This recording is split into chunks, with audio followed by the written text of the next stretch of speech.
오늘부터는 일상생활 속 AI 활용을 다룹니다. 요리, 여행, 건강, 쇼핑, 육아까지 AI가 생활 곳곳에서 어떤 도움을 주는지 하나씩 살펴볼게요. 첫 번째 이야기는 요리 레시피 자동 생성입니다. 오늘 저녁 뭐 먹지? 이거 진짜 매일 고민이에요. 자취하는 입장에서 냉장고라면 재료는 있는데 뭘 만들어야 할지 모르겠거든요. 그 고민 가정주부도 직장인도 학생도 다 똑같아요. 매일 세 끼를 챙기는 게 생각보다 에너지가 많이 드는 일이거든요. 그래서 AI한테 레시피를 물어보는 사람이 점점 늘고 있습니다. 인터넷 검색이랑 뭐가 다른 건가요? 저는 보통 김치볶음밥 만드는 법 이렇게 검색하거든요.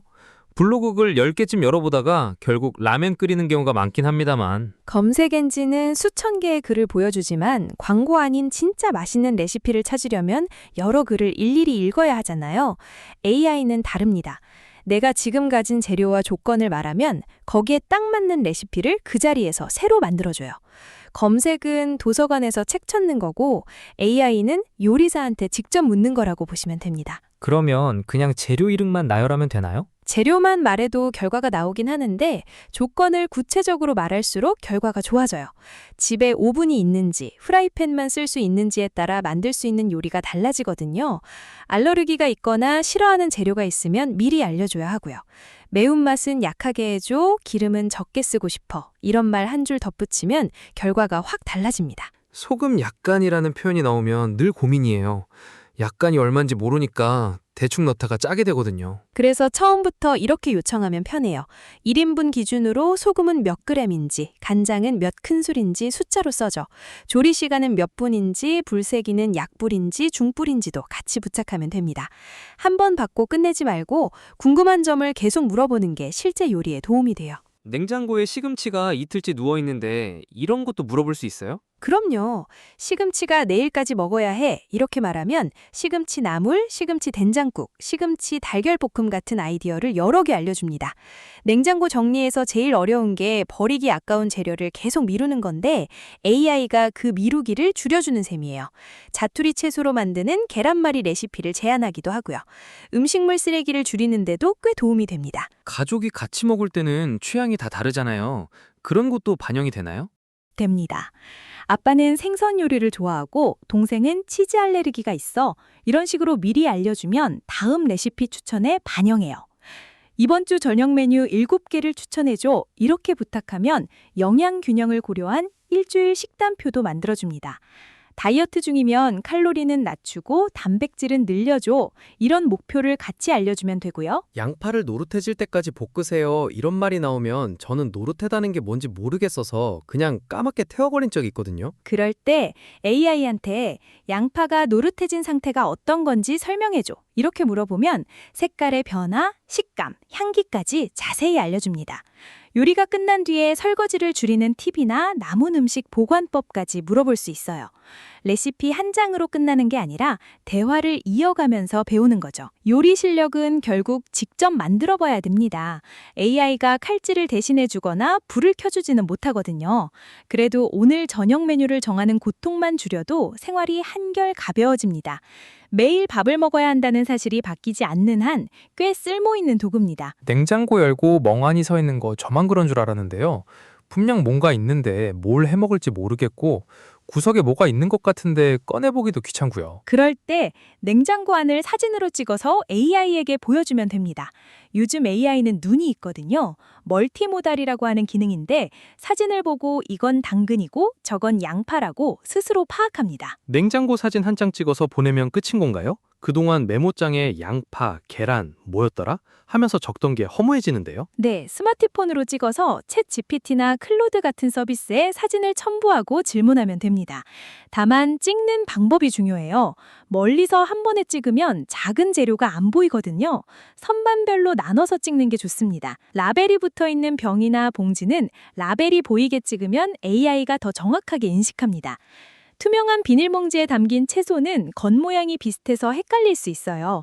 상추라고 했는데 실제로는 깻잎일 수도 있으니까 결과를 받으면 한번 확인하세요. 깻잎이랑 상추도 구분 못하면 좀 그렇긴 한데 솔직히 저도 가끔 헷갈릴 때가 있긴 합니다. 사진 분석의 진짜 장점은 빠뜨리는 게 없다는 겁니다. 글로 적으면 케찹이나 된장 같은 양념류를 잊기 쉬운데 사진에는 다 찍히거든요. AI가 양념을 보고 요리 방향을 잡아줍니다. 두부랑 된장이 있으면 된장찌개, 케찹이 보이면 오므라이스를 제안하는 식이에요. 재료 목록만 만드는 게 아니라 유통기한 관리도 되나요? 냉장고 구석에서 시든 채소 발견할 때마다 죄책감이 밀려오거든요. 됩니다. 상하기 쉬운 순서로 정렬해줘 라고 하면 채소부터 먼저 쓰라고 안내해요. 오늘 안에 먹어야 하는 재료만 골라달라고 할 수도 있고요. 음식물 쓰레기 줄이는데 좋은 방법이에요. 스마트 냉장고에는 카메라가 달려 있다고 들었는데 그런 냉장고는 어떤가요? 삼성전자의 AI 냉장고 같은 제품은 안에 카메라가 설치되어 있어요. 약 100만 장의 식재료 사진을 학습한 AI가 30종 이상의 재료를 스스로 파악합니다. 보관 기한이 임박한 재료가 있으면 냉장고 화면에 알림도 보내지고요. 문을 열지 않아도 터치스크린에서 확인할 수 있습니다. 그런 냉장고가 없으면 어떡하죠? 저희 집 냉장고는 문 열면 불 들어오는 것까지가 최첨단인데요.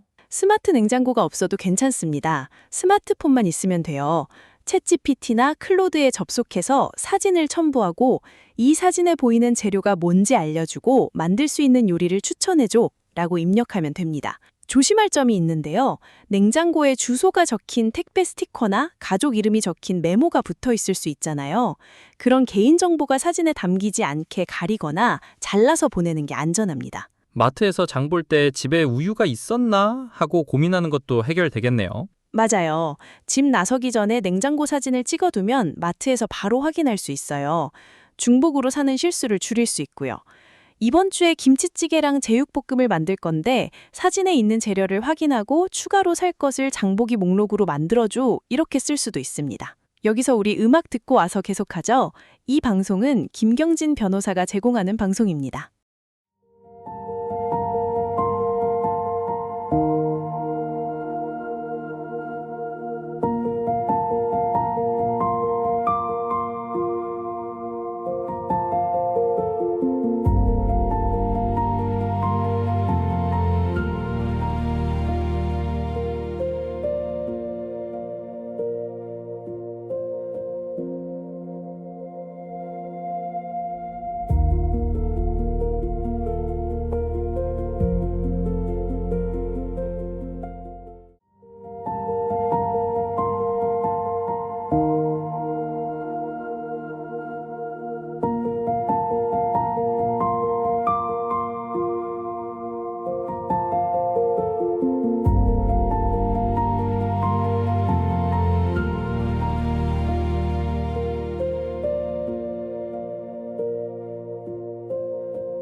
다시 이어가겠습니다. 방금 들은 음악처럼 인공지능도 잠깐 쉬었다가 보면 더 뚜렷하게 보입니다. 여행 좋아하시는 분들 다들 공감하실 겁니다. 여행 자체보다 일정 짜는 게 더 힘들 때가 있거든요. 어디를 갈지, 동선은 어떻게 할지, 밥은 어디서 먹을지, 인터넷에서 정보 찾다 보면 시간은 시간대로 가고 머리만 복잡해지죠. 저도 제주도 여행 준비하다가 블로그만 30개 넘게 읽고 결국 첫날 일정도 못 정한 적이 있습니다. 그게 보통입니다. 그런데 AI한테 부탁하면 몇 분이면 일정표가 나와요. 다만 조건을 구체적으로 줘야 합니다. 여행지, 날짜, 함께 가는 사람, 예산, 관심사를 한꺼번에 알려주는 거예요. 구체적이라면 어느 정도까지 있어야 하나요? 예를 들면 이렇게요. 부산 2박 3일, 부모님 동행, 하루 2만 보 이상 걷기 어려움, 바다 풍경 중심, 카페 한 곳, 회 한 번, 이동은 택시와 지하철. 이 정도 정보를 주면 무리하지 않는 코스를 제안받을 수 있습니다. 부모님 무릎 상태까지 AI가 고려해주는 건가요? 저보다 효도를 잘하겠네요. 그러니까요. 그리고 일정표를 받을 때 시간 단위로 요구하는 게 좋습니다. 오전, 점심, 오후, 저녁으로 나눠달라고 하거나 9시부터 11시, 11시부터 1시 이런 식으로 적어달라고 하면 훨씬 쓸만한 일정이 나옵니다. 여기서 꼭 챙겨야 할 게 하나 있는데요. 장소 사이의 이동 시간을 포함해달라고 해야 합니다. AI가 만든 일정표가 보기에는 완벽한데 실제로는 이동이 불가능한 경우가 있거든요. AI는 지도를 직접 걷는 몸이 아니니까요. 서류상 완벽한 계획이 현장에서 무너지는 거. 회사 프로젝트 같기도 합니다. 비슷하죠. 그래서 장소 간 이동 시간이 30분 이상이면 일정에서 빼달라는 조건을 달면 좋습니다. 그리고 비 오는 날 대비도 가능해요. 비 오면 야외 코스가 힘들어지잖아요. 비 오는 날 대체 코스도 같이 써달라고 하면 박물관이나 실내 전시장, 카페 코스를 함께 제안해 줍니다. 예산 관리도 되나요? 여행 가면 돈이 어디서 새는지 모르겠거든요. 네, 교통비, 입장료, 식비를 대략 계산해달라고 하면 돈이 어디서 얼마나 나가는지 감이 잡힙니다. 다만 AI가 알려주는 금액을 그대로 믿으면 안 됩니다. 실제 가격은 바뀔 수 있으니까요. 예산 감각을 잡는 용도로 쓰는 거죠. 해외여행은요? 나라마다 문화가 다르니까 모르는 게 많잖아요. 그때 AI가 진짜 힘을 발휘합니다. 그 나라 팀 문화가 어떤지, 지하철표는 어떻게 사는지, 밤에 돌아다녀도 안전한 동네인지 이런 질문을 하면 꼼꼼하게 알려줘요. 전 세계 지리 정보와 문화 정보를 학습했으니까 어느 나라를 가든 든든한 가이드가 되어지는 셈입니다. 여행 중에 갑작스러운 상황이 생겨도 AI가 도와줍니다. 길을 잃었을 때 현재 위치를 설명하면 가장 빠른 대중교통편을 알려주고요. 여권을 잃어버렸을 때 파리에서 여권 분실했는데 한국 대사관 어디 있고 어떤 절차를 밟아야 하느냐고 물으면 대처 방법을 단계별로 설명해 줍니다. 파리에서 여권 잃어버리면 에펠탑 구경할 기분은 아니겠지만 그래도 뭘 해야 하는지 바로 알 수 있으면 마음이 좀 놓이겠네요. 맞습니다. 두꺼운 가이드북 들고 다니거나 검색창을 헤매는 대신 AI와 대화하면서 나만의 여행을 만들어갈 수 있습니다. 여행 준비가 스트레스가 아니라 그 자체로 즐거운 탐험이 되는 거죠. 저는 맛집 검색하면 항상 광고글만 보다가 지쳐서 결국 아무데나 들어갑니다. 부산 맛집 검색하면 스크롤을 내려도 끝이 없거든요. 후기 수백 개 읽다가 배고파서 포기하는 거죠. 그 시간에 이미 밥 한 끼 먹었을 겁니다. AI한테 조건을 구체적으로 말하면 광고를 걸러내고 딱 맞는 곳을 추천받을 수 있습니다. 조건을 구체적으로 말한다는 게 어떤 식인가요? 강남역 근처에서 데이트하기 좋은 파스타 맛집, 이렇게 상황을 설명하는 겁니다. 아니면 부모님 모시고 가기 좋은 조용한 한정식집, 이런 식으로요. 위치, 가격대, 분위기, 주차 가능 여부까지 말하면 AI가 그 조건에 맞춰서 추천합니다. 저는 그동안 맛집이라고만 쳤는데 그러니까 광고만 나왔던 거군요. 애견 동반 가능한 브런치집, 어린이 의자가 있는 식당, 이런 세부 조건도 됩니다. 혼자 밥 먹기 편한 곳을 찾을 때는 1인분 메뉴가 있고 15,000원 이하, 웨이팅 없이 바로 들어갈 수 있는 곳, 이렇게 쓰면 됩니다. 후기를 요약해달라고도 할 수 있나요? 그게 시간을 제일 많이 아껴주는 방법입니다. 이 식당 후기에서 반복되는 장점 3개, 단점 3개를 뽑아줘. 이렇게 시키면 긴 리뷰를 다 읽을 필요가 없습니다. 아이 동반 후기만 따로 요약해줘. 이런 요청도 가능하고요. 수백 개 후기에서 공통으로 언급된 내용만 쏙 정리해줍니다. 숙소 찾을 때도 같은 방식으로 쓸 수 있나요? 네, 여행 예산이랑 원하는 시설, 위치를 알려주면 됩니다. 공항에서 가까운 호텔, 수영장이 있는 리조트, 조식 포함된 숙소, 이런 식으로요. 가족여행이면 3명 이상 숙박 가능하고 침대 2개, 욕실 하나 이상 같은 구조 조건까지 넣으면 딱 맞는 곳이 나옵니다. 그러면 AI가 추천해준 대로 바로 가면 되겠네요. 눈 감고 따라가도 되는 건가요? 그랬다가 문 닫힌 가게 앞에서 멍하니 서 있을 수 있습니다. AI 추천은 초안이에요. 휴무일이 바뀌거나 가격이 오르거나 가게가 문을 닫을 수 있거든요. 추천받은 다음에 공식 사이트나 지도 앱에서 영업시간이랑 휴무를 꼭 확인하셔야 합니다. 해외여행에서도 쓸 수 있습니까? 해외에서 진가가 나옵니다. 도쿄 시부야역 근처에서 현지인들이 좋아하는 라멘집을 추천해달라고 하면 관광객용 식당 말고 진짜 맛있는 곳을 알려줍니다. 메뉴판이 외국어로 돼 있어도 괜찮아요. 사진을 찍어서 보여주면서 한국인 입맛에 맞고 맵지 않은 음식을 골라달라고 하면 됩니다. 메뉴판 앞에서 긴장하면서 번역기 돌리던 게 옛날 얘기가 되겠네요. 숙소 주변 정보도 함께 물어볼 수 있습니다. 근처에 편의점이나 지하철역이 있는지, 숙소에서 공항까지 가는 방법이랑 걸리는 시간, 교통비까지 한 번에 알 수 있거든요. 수백 개 후기 읽을 시간에 AI한테 조건 한 줄 넣고 몇 분이면 결정할 수 있습니다. 아낀 시간은 여행을 즐기는 데 쓰시면 됩니다. 여기서 우리 음악 듣고 와서 계속하죠. 이 방송은 김경진 변호사가 제공하는 방송입니다.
다시 이어가겠습니다.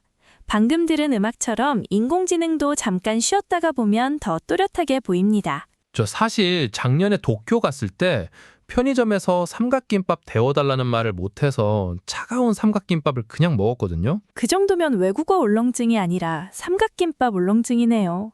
그런데 이제는 스마트폰 하나면 그런 상황이 안 생깁니다. AI 실시간 번역 얘기를 해볼게요. 실시간 번역은 상대방 말을 즉시 우리말로 들려주고 내 말을 상대방 언어로 바꿔주는 겁니다. 스마트폰 앱에서 대화 모드를 켜면 통역사가 옆에 있는 것처럼 소통이 됩니다. 구체적으로 어떤 앱을 쓸 수 있나요? 네이버 파파고가 한국에서 가장 많이 쓰이죠. 한국어, 영어, 일본어, 중국어 등 14개 언어를 지원합니다. 텍스트를 입력하면 바로 번역되고 마이크 버튼을 눌러 말하면 음성을 인식해서 번역해줍니다. 그러면 해외여행 가서 메뉴판 읽을 때는요? 태국어 메뉴판 보면 그림도 없고 글자만 가득한데 그게 돼지고기인지 닭고기인지 도저히 모르겠더라고요. 이미지 번역이 딱 그럴 때 쓰는 겁니다. 카메라로 메뉴판이나 간판을 찍으면 사진 속 글자를 자동으로 인식해서 번역해줘요. 러시아어, 아랍어, 태국어처럼 자판 입력이 어려운 문자도 사진 한 장이면 해결됩니다. 대화 번역 모드도 있어요. 화면이 위아래로 나뉘어서 한쪽은 한국어, 다른 쪽은 상대방 언어로 표시됩니다. 내가 한국어로 말하면 상대 화면에 영어로 뜨고 상대가 영어로 답하면 내 화면에 한국어로 나옵니다. 그러면 폰을 사이에 놓고 탁구 치듯이 대화하는 거군요. 비슷한데 갤럭시 폰이면 더 편합니다. 갤럭시 버즈 이어폰을 끼면 내가 한국어로 말할 때 상대방은 스마트폰 스피커로 영어를 듣고 상대가 영어로 말하면 나는 이어폰으로 한국어를 듣습니다. 폰을 주고받을 필요가 없어요. 그런데 제가 한국어도 발음이 좀 뭉개지는 편인데 음성 인식이 제대로 될까요? 좋은 질문이에요. 발음이 뭉개지거나 주변 소음이 크면 오인식이 생깁니다. 그럴 때는 텍스트로 입력하는 게 정확해요. 번역된 문장을 화면에 띄워서 보여주는 방법도 있고요. 말로 하다가 꼬이면 보여주는 게 깔끔한 경우가 많습니다. 그리고 번역이 잘 되려면 문장을 짧게 해야 합니다. 한 문장에 한 가지 정보만 넣는 거예요.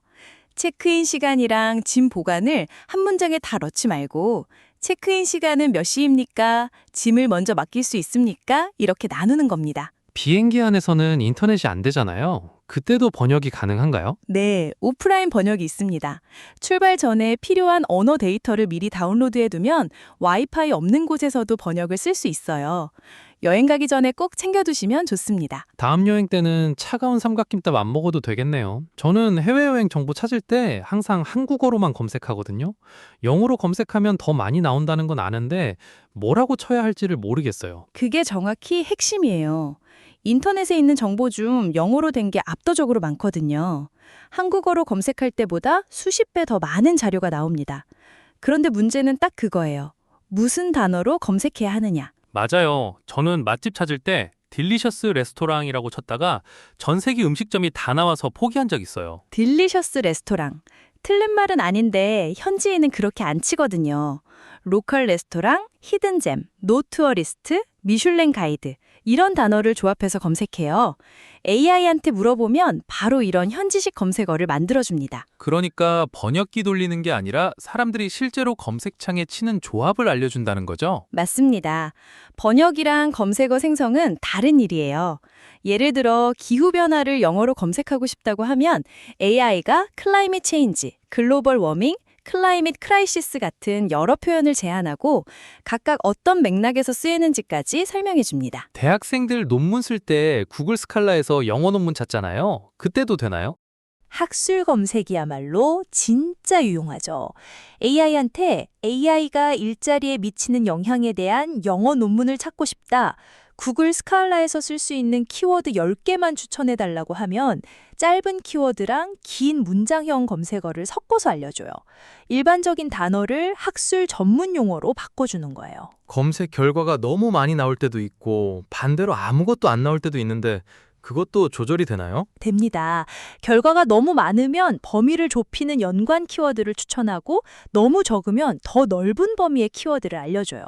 서스테이너블 패션으로 검색했는데 너무 많이 나왔다. 이러면 친환경 섬유, 재활용 의류, 윤리적 패션 같은 세부 주제별 영어 키워드를 정리해달라고 하면 됩니다. 해외 쇼핑할 때는요. 아마존에서 뭔가 사고 싶은데 영어로 뭐라고 쳐야 할지 모를 때가 있거든요. 보들보들한 수면 잠옷을 아마존에서 찾고 싶다고 해보세요.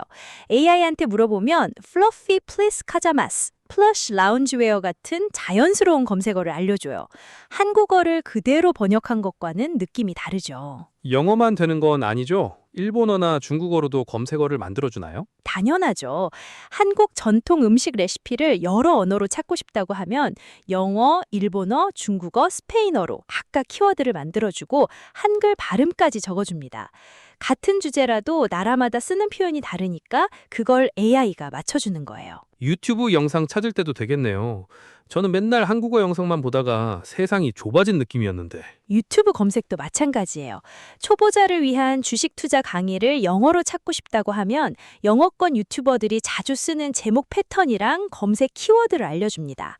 결국 검색은 단어 싸움이에요. 단어를 많이 아는 쪽이 더 좋은 정보를 찾고 AI는 그 싸움에서 우리 편이 되어주는 겁니다. 여기서 우리 음악 듣고 와서 계속하죠. 이 방송은 김경진 변호사가 제공하는 방송입니다.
다시 이어가겠습니다. 방금 들은 음악처럼 인공지능도 잠깐 쉬었다가 보면 더 또렷하게 보입니다. 저는 헬스장 등록만 3번째인데요. 매번 러닝머신만 뛰다가 와요. 기구가 너무 많은데 뭘 어떻게 써야 할지 모르겠더라고요. 런닝머신 정기권을 끊으신 거군요. 사실 그런 분 엄청 많습니다. AI한테 내 체력 수준, 운동 목표, 쓸 수 있는 시간, 가진 장비를 알려주면 맞춤형 운동 루틴을 짜줍니다. 헬스장 안 가고 집에서 하고 싶은 사람은요? 홈트레이닝 프로그램도 만들어줍니다. 예를 들어 아령 2kg짜리 2개밖에 없는데 팔뚝살을 빼고 싶다. 이렇게 말하면 그 도구만으로 할 수 있는 동작을 순서대로 알려줘요. 각 동작을 몇 회씩 몇 세트 해야 하는지 쉬는 시간까지 구체적으로 안내합니다. 자세가 궁금하면 스쿼트 할 때 무릎이 발끝보다 앞으로 나가면 안 된다는 게 무슨 뜻이야? 이런 식으로 물어볼 수도 있고요. 개인 트레이너 한 달에 몇십만 원 내는데 AI가 그 역할을 해주면 지갑이 좀 살겠네요. 식단 관리에서도 쓸모가 있습니다. 점심에 먹은 음식 사진을 찍어서 보여주면 대략적인 칼로리와 영양소를 추정해줘요. 오늘 아침에 토스트 2장, 점심에 김치찌개, 저녁에 치킨 반마리 먹었다고 하면 하루 섭취량을 계산해줍니다. 저녁에 치킨 반마리면 양심적인 편 아닌가요? 저는 한 마리에 맥주까지 하거든요. 그런 분이라면 AI가 더 필요하겠죠. 다이어트 중이시면 저녁에 300칼로리 이하로 먹을 수 있는 메뉴 추천해달라고 하면 됩니다. 몸이 아플 때도 쓸 수 있나요? 병원 가기 전에 좀 알아보고 싶을 때가 있잖아요. 네, 기초 정보를 파악하는 데 쓸 수 있습니다. 머리 뒤쪽이 뻐근하고 어깨가 결리는데 무슨 증상일까? 이렇게 물으면 가능한 원인들을 설명해 줍니다. 다만 꼭 기억하실 게 있습니다. AI는 의사가 아닙니다. 진단을 내리거나 약을 처방하는 건 불가능해요. AI 답변은 참고용이고 증상이 심하면 반드시 병원에 가셔야 합니다. 그렇죠. AI가 수술을 해주진 않으니까요. 프롬프트를 잘 쓰면 훨씬 정확한 답을 받을 수 있는데요. 예를 들어 운동 루틴을 물을 때 초보자 수중이고 층간소음이 걱정돼서 점프 동작은 빼달라고 하면 그 조건에 맞게 짜줍니다. 식단도 마찬가지입니다. 아침, 점심, 저녁 먹은 걸 구체적으로 적어주고 총 칼로리와 탄수화물, 단백질, 지방 비율까지 알려달라고 하면 깔끔하게 정리해줍니다. 저부터 오늘 저녁 뭐 먹었는지 한번 물어봐야겠습니다. 결과가 좀 무섭긴 하지만요. 저 요즘 에어프라이어 하나 사려고 검색했거든요. 블로그 후기를 10개쯤 읽었는데 다 읽고 나니까 더 모르겠더라고요. 후기 읽으면 읽을수록 미궁에 빠지는 거죠. 광고 같은 후기, 진짜 후기 구분도 안 되고 비슷한 제품이 수십 개니까 비교하다 지쳐버리는 겁니다. 결국 귀찮아서 제일 많이 팔린 거 그냥 샀습니다. 나중에 보니까 제가 원하는 기능은 없는 모델이었어요. 그럴 때 AI한테 물어보면 됩니다. 에어프라이어 추천해줘. 이렇게요. 그러면 인기 제품 몇 가지를 비교해서 장단점을 표로 정리해줍니다. 수백 개 후기를 직접 읽을 필요가 없는 거죠. 그러면 무선 청소기 같은 것도 되나요? 다이슨은 비싸서 대안을 찾고 있거든요. 그렇죠. 30만 원 이하에서 다이슨 대안 제품 3개 추천해줘. 흡입력이랑 배터리 시간, 무게 기준으로 비교표 만들어줘. 이렇게 구체적으로 물어보면 깔끔하게 정리가 나옵니다. 가격 대비 성능이 좋은 가성비 제품을 찾거나 비슷한 기능인데 더 저렴한 대안을 추천받을 수도 있습니다. 조건을 구체적으로 말할수록 답이 정확해져요. 해외 직구는요? 미국 아마존에서 물건 살 때 관세가 얼마나 나오는지 항상 헷갈리거든요. AI한테 미국 아마존에서 $150짜리 전자기기를 사려는데 관세랑 부가세 계산해줘. 이렇게 물어보면 예상 세금을 알려줍니다. 배송대행지 이용 방법이나 주의사항도 물어볼 수 있고요. 저번에 해외에서 산 헤어드라이어가 플러그가 안 맞아서 못 쓴 적 있는데요. 그런 것도 미리 물어볼 수 있었겠네요. 맞습니다. 이 제품이 한국 콘센트에서 쓸 수 있는지, 전압은 맞는지, 영어로 된 제품 설명이 이해가 안 되면 번역도 부탁할 수 있고요.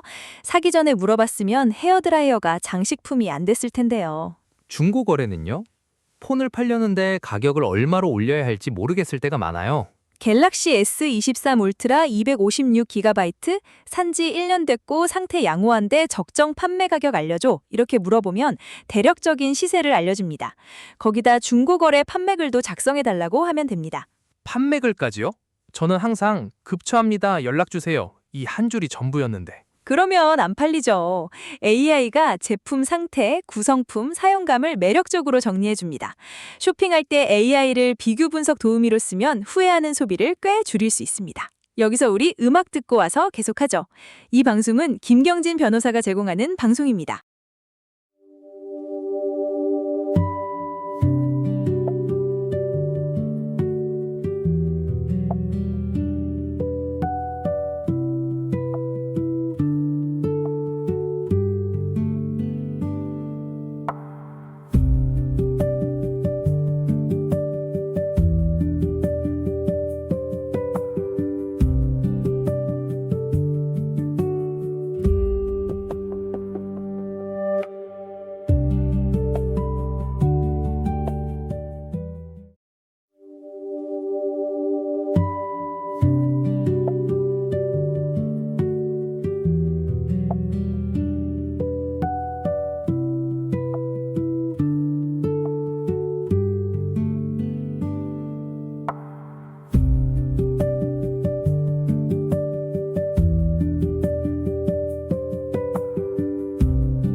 다시 이어가겠습니다.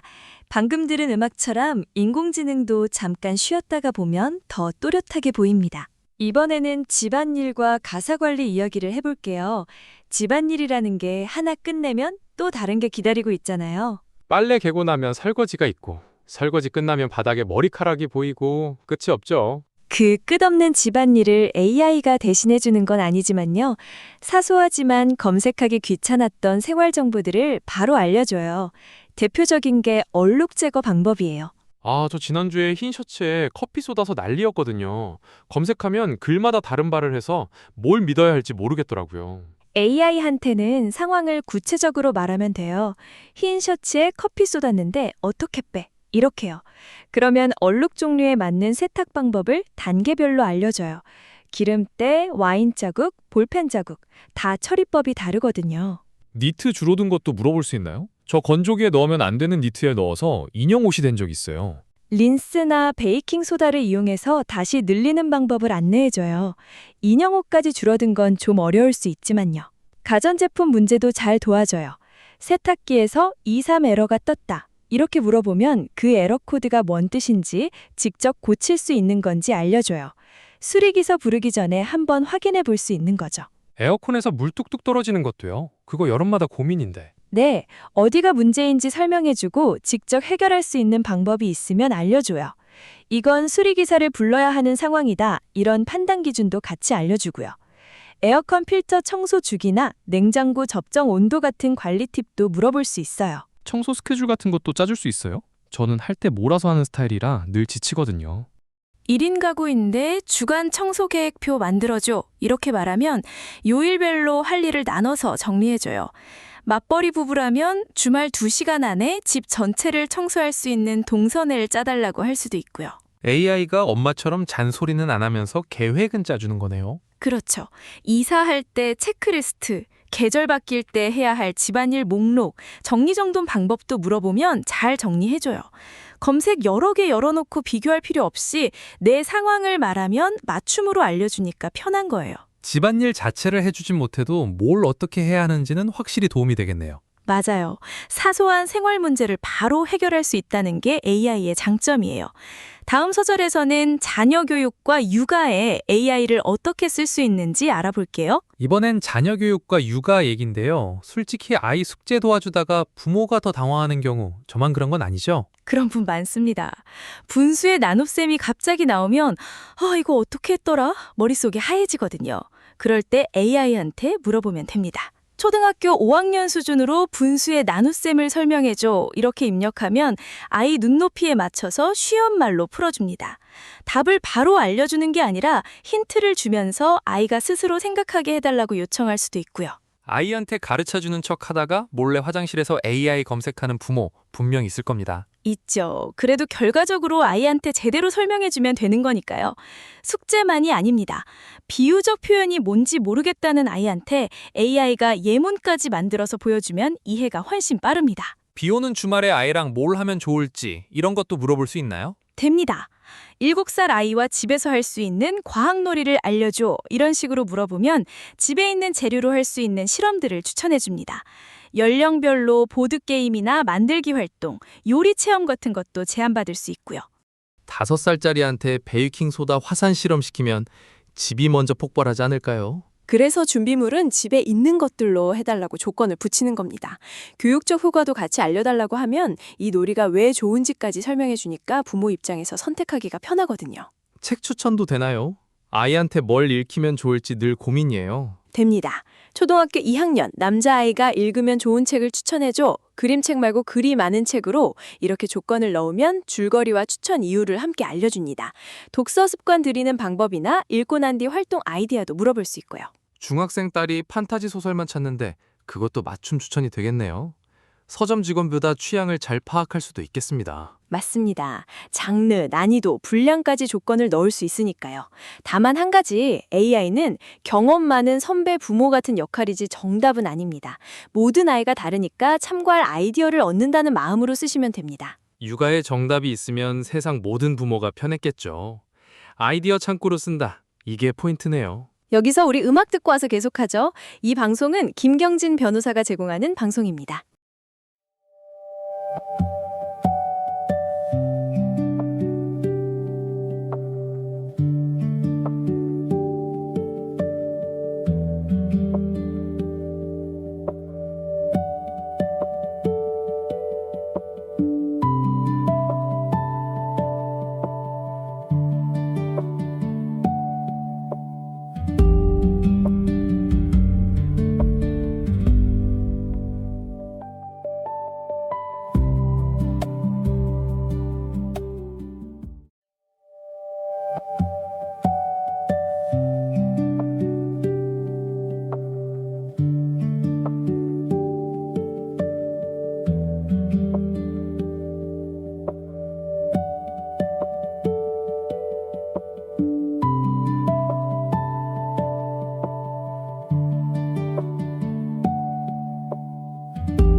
다시 이어가겠습니다. 방금 들은 음악처럼 인공지능도 잠깐 쉬었다가 보면 더 또렷하게 보입니다. 저희 집 고양이가 새벽 4시만 되면 제 얼굴을 꾹꾹이를 해요. 귀엽긴 한데 매일 당하면 진짜 힘들거든요. 새벽 4시 꾹꾹이라니 고양이 입장에서는 아침 인사인 거죠. 반려동물 키우시는 분들 이런 고민 한 번쯤은 있으실 겁니다. 오늘은 AI한테 반려동물 건강이나 행동 문제를 물어보는 방법 이야기해 볼게요. AI가 수의사 역할을 해준다는 건가요? 아니요. 수의사를 대신할 수는 없습니다. 그건 분명히 해둘게요. 다만 병원에 가기 전에 상황을 파악하거나 평소 관리 방법을 배우는 데는 꽤 쓸만합니다. 기초 정보를 빠르게 얻는 용도로 생각하시면 돼요. 그러면 어떤 걸 물어볼 수 있어요? 품종별 건강 정보를 물어볼 수 있어요. 예를 들어 푸들은 어떤 질병에 취약해? 이렇게 물으면 품종 특성상 조심해야 할 건강 문제를 정리해 줍니다. 예방접종 스케줄이나 건강검진 주기, 계절별 관리 팁도 물어볼 수 있고요. 저희 강아지는 산책 나가면 풀을 뜯어 먹어요. 소인 줄 알았습니다. 그것도 AI한테 물어보면 됩니다. 강아지가 풀을 뜯어먹는데 왜 그런 거야? 이렇게요. 소화가 불편하거나 본능적인 행동일 수 있다는 식으로 원인을 설명해줘요. 병원에 갈지 말지 판단하는 데 참고가 되는 거죠. 아까 고양이 새벽 기상 문제도 물어볼 수 있는 거네요. 그동안 그냥 참고 살았는데. 네. 고양이가 새벽 4시에 깨워서 힘들어. 어떻게 해야 해? 이렇게 물으면 원인과 해결 방법을 알려줍니다. 강아지 배변 훈련이나 지짐 교정, 분리불안 같은 행동 문제도 AI한테 훈련 방법을 물어볼 수 있어요. 사료 고를 때도 도움이 되나요? 성분표 보면 뭐가 뭔지 잘 모르겠거든요. 사료 성분표 사진을 찍어서 AI한테 보여주면 됩니다. 이 사료가 우리 강아지한테 괜찮은지 봐줘. 이렇게요. 주요 성분을 분석해서 단백질 원료가 뭔지, 피해야 할 첨가물이 있는지 의견을 줍니다. 급여량 계산이나 다이어트 식단도 도움받을 수 있고요. 사료 성분표를 AI한테 보여줍니다. 우리 강아지가 저보다 체계적으로 식단 관리를 받고 있네요. 본인 식단도 AI한테 맡기시면 되죠. 정리하면요. AI는 반려동물 건강정보 확인, 행동 문제 상담, 사료 성분 분석까지 기초적인 도움을 줄 수 있습니다. 다만 아프거나 이상 증상이 보이면 반드시 수의사한테 가셔야 해요. AI는 참고 도구지 진단 도구가 아닙니다. 이번에는 선물과 이벤트 준비에 AI를 쓰는 이야기를 해볼게요.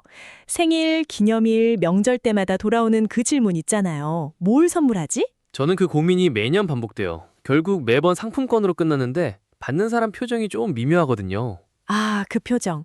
고맙긴 한데 살짝 실망한 표정이요. AI한테 선물 추천을 받으면 그런 상황을 줄일 수 있어요. 핵심은 받는 사람 정보를 얼마나 구체적으로 알려주느냐예요. 구체적으로라면 그냥 30대 여자 선물 이렇게 물어보면 안 되나요? 그렇게 물어보면 향수, 꽃다발, 케이크 같은 뻔한 답이 나와요. 대신 이렇게 해보세요. 30대 직장인 여자친구인데 요리를 좋아하고 인테리어에 관심이 많아. 예산은 5만 원 정도야. 이렇게 넣으면 추천이 확 달라져요. 오, 저는 지금까지 검색창에 아버지 선물 추천 이 네 글자만 치고 있었네요. 책에 나온 예시가 딱 그 상황이에요. 50대 아버지 생신 선물을 찾는데 골프를 좋아하시고 건강에 관심이 많으시고 예산은 10만 원이고 작년에는 골프공 세트를 드렸다. 다른 아이디어 5가지를 추천해줘. 이렇게 쓰면 작년 선물이랑 겹치지 않는 걸로 골라줘요. 이미 준 선물을 알려주는 게 중요하군요. 안 그러면 아버지 서랍에 골프공이 10통 쌓이는 거잖아요. 맞아요. 피하고 싶은 종류까지 써주면 중복을 확실히 막을 수 있어요. 그리고 선명한 되는 게 아니라 파티나 이벤트 준비에도 쓸 수 있거든요. 예를 들어 집에서 아이 생일 파티를 하는데 10명 정도 온다. 준비물 목록을 만들어줘 하면요. 체크리스트를 만들어주는 건가요? 네. 장식, 음식, 게임, 답례품까지 깜빡하기 쉬운 항목들을 쭉 정리해줘요. 타임라인도 짜달라고 하면 몇 시에 뭘 하고 몇 시에 케이크 자르고 이런 진행 순서까지 나와요. 홈파티 예시도 있는데요.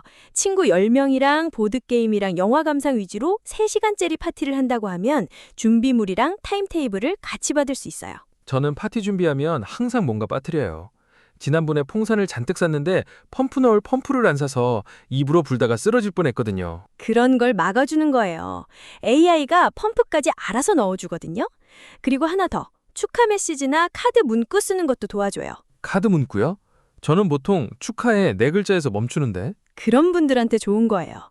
예를 들어 친한 친구 결혼 축의금 봉투에 쓸 메시지를 부탁하면서 딱딱하지 않고 친근하면서도 진심이 담긴 느낌으로 2-3줄 정도로 해달라고 하면 여러 버전을 만들어줘요. 격식 있는 것부터 유머 섞인 것까지 골라 쓸 수 있어요. AI가 대신 감동을 써주는 시대군요. 받는 사람이 감동해서 울면 그건 제 진심인 건지 AI의 문장력인 건지 좀 헷갈리겠는데요. 마음은 본인 거고 표현을 도와준 거니까요. 어쨌든 축하해 4글자보다는 낫잖아요. 정리하면 선물 추천받을 때는 받는 사람 정보를 구체적으로, 파티 준비할 때는 체크리스트와 타임라인을 같이 요청하고 축하 메시지는 원하는 톤을 지정해서 부탁하면 됩니다. 여기서 우리 음악 듣고 와서 계속하죠. 이 방송은 김경진 변호사가 제공하는 방송입니다.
다시 이어가겠습니다. 방금 들은 음악처럼 인공지능도 잠깐 쉬었다가 보면 더 또렷하게 보입니다. 저번에 차에서 갑자기 끼익 소리가 나는데 심장이 철렁했어요. 정비소 가기 전에 일단 검색부터 하잖아요. 근데 검색 결과가 너무 많아서 뭘 봐야 할지 모르겠더라고요. 그럴 때 AI한테 증상을 말로 설명하면 돼요. 브레이크 밟을 때 끼익 소리가 나 라고 하면 브레이크 패드 마모일 수 있다. 디스크 문제일 수도 있다. 이런 식으로 가능한 원인들을 정리해 줍니다. 그러면 정비소를 안 가도 되는 건가요? 아니요. 최종 진단은 정비사가 직접 봐야 정확합니다. AI가 해주는 건 기초 정보예요.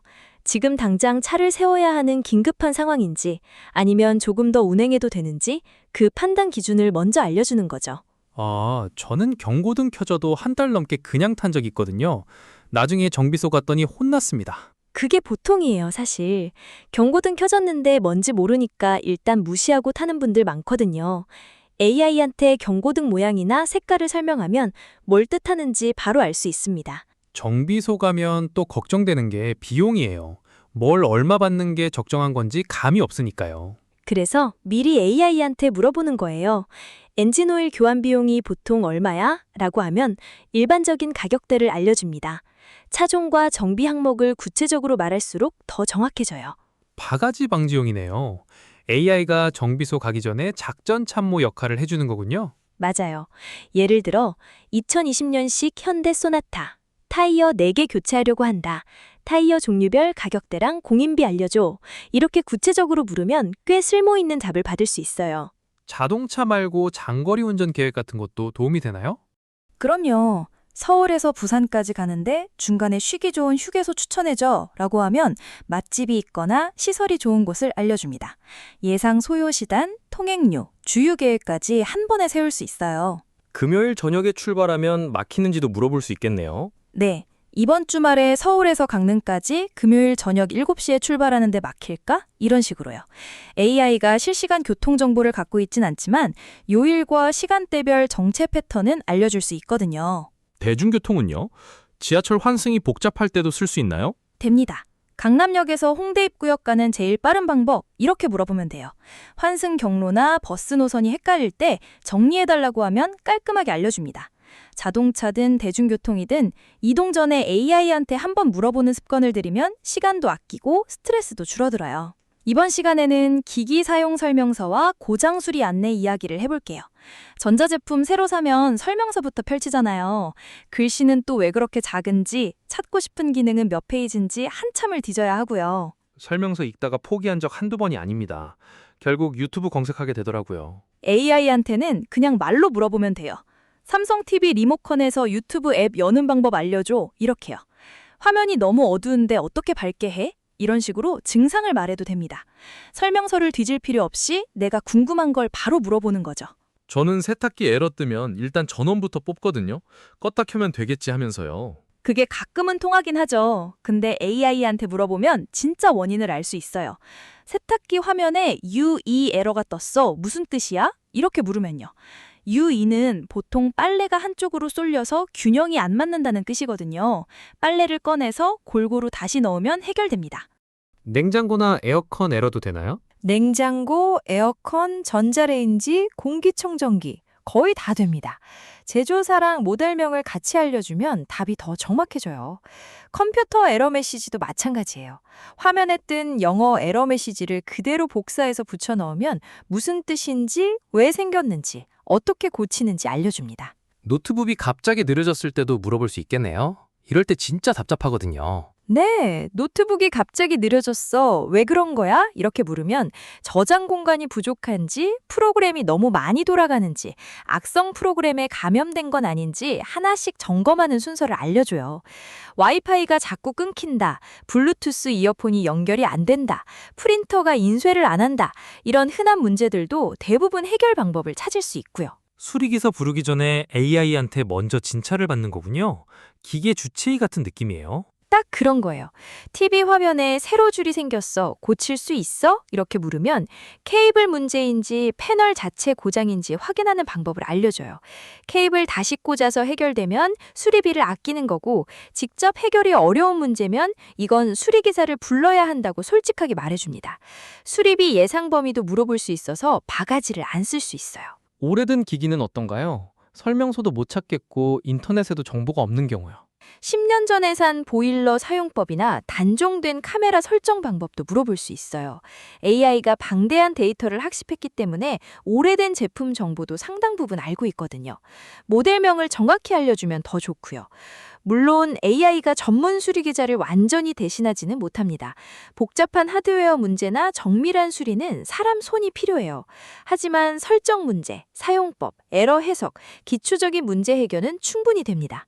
오늘 제2장 일상생활 속 AI 이야기를 마무리합니다. 요리 레시피부터 여행, 건강, 쇼핑, 육아, 자동차, 그리고 지금 이야기한 기기 수리까지 AI에게 물어볼 수 있는 일이 정말 많았죠. 거창한 게 아닙니다. 냉장고 에러 코드가 떴을 때, 엑셀 함수가 헷갈릴 때, 낯선 도시에서 밥집을 찾을 때, 그 순간에 한번 물어보는 겁니다. 생활 속 작은 막힘에서 시작해보세요. 오늘 방송 들어주신 여러분, 고맙습니다.